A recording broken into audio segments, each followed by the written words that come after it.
Welcome back to Time Lens. I am Akul, and if you are joining us for the first time, where have you been?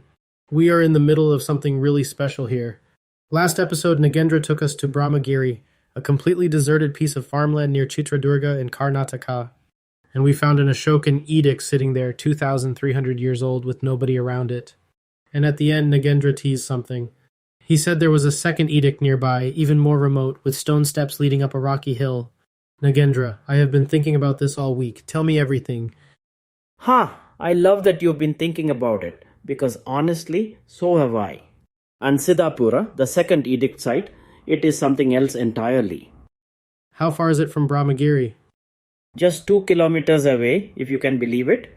2 kilometers, same emperor, same message, same era. So you could almost walk between them. You could, but finding Siddapura, that is a completely different story. What do you mean? At Brahmagiri, at least there is an ASI signboard. You can find it. Siddapura has nothing. No signboard, no path from the road, nothing to tell you it even exists. I asked multiple people in the village, nobody knew. Nobody knew there was an Ashokan edict in their own village? Not a single person. Everyone just pointed me back to Brahmagiri, as if that was the only one. I kept asking, and finally, one farmer said he knew where it was. Oh, thank goodness. But he said we have to walk through my fields to get there. Okay, how bad could it be? Pretty bad, honestly. Slushy paths, jumping across fences, walking through someone else's farmland. It had been raining, so the ground was muddy and uneven the whole way. And this farmer just walked you through all of this? He did, and while we were walking, he told me about farming here. No irrigation, no river nearby. They depend entirely on rain. Hard to make a living in this area, he said.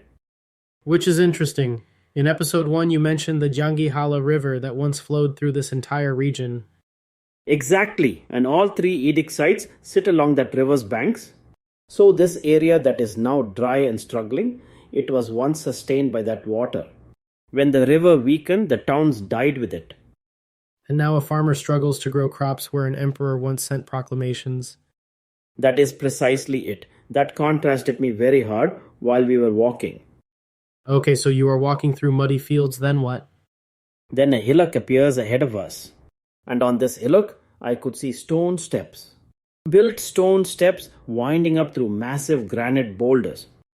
Wait, built steps? Someone constructed those? Someone constructed them. They are interlocked stones, almost like a landscaped pathway. The kind of thing you would build for a place people visit regularly. In the middle of farmland that nobody knows about. Yes, and I just stood there thinking, you do not build steps to a place nobody visits. This hillock was once a destination. So people were climbing up there regularly. Regularly and with real purpose, this was not just a path, it was an invitation. With the Jangi Halla river flowing nearby, imagine this place, green, alive, a gathering point. People would climb the steps to read the emperor's message. And now you have to jump fences and cross someone's farm just to find the bottom of the steps. That is the reality of it. 2000 years ago, this was a destination. Today, it is an obstacle course. So you climb the steps. What is at the top? At the top, under a natural rock outcrop, the edict. Carved in Brahmi script, just like Brahmagiri. Same language, same era, 272 to 232 BC. And the message? Almost identical to Brahmagiri. Same orders from Suvarnagiri, the provincial capital. Addressed to the same officials at Isila. The same message, 2 kilometers apart. That is what gets me. Why would Ashoka send the same message to 2 places just 2 kilometers apart? Unless both were separate, populated towns, separate communities who both needed to read this. So this was not one town with one edict. This was a whole region of settlements. A whole region along that river, all receiving the same message from the emperor. And now, both completely deserted. At Brahmagiri, the inscription survived, but the living memory was gone. Lippi without Nambika. Is it the same at Siddapura?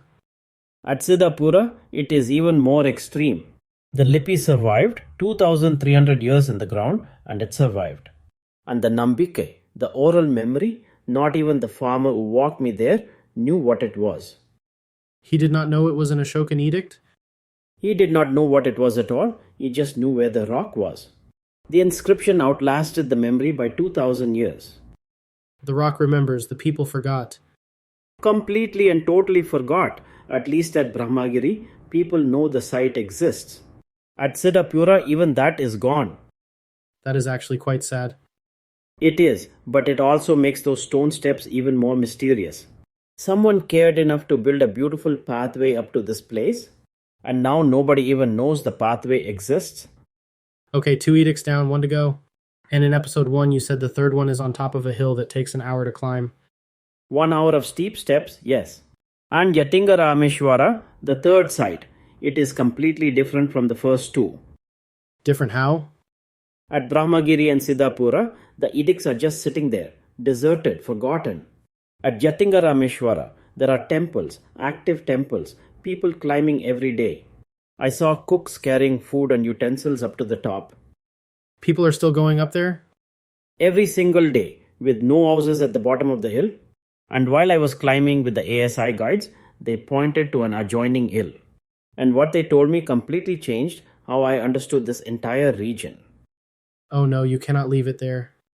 I have to. That is episode 3. Listeners, trust me, episode 3 is worth the wait. Nagendra, thank you for this. Thank you, Akul. Siddapura deserves to be known. I am glad we are telling its story. That is Time Lens. If you enjoyed this episode, please share it. These sites need more people to know they exist. Follow us on Spotify, Apple Podcasts, Amazon Music, and YouTube. Find us on Instagram for the visual journey, the reels that go with each episode. Links in the show notes. We will see you at Jatinga Rameshwara next time.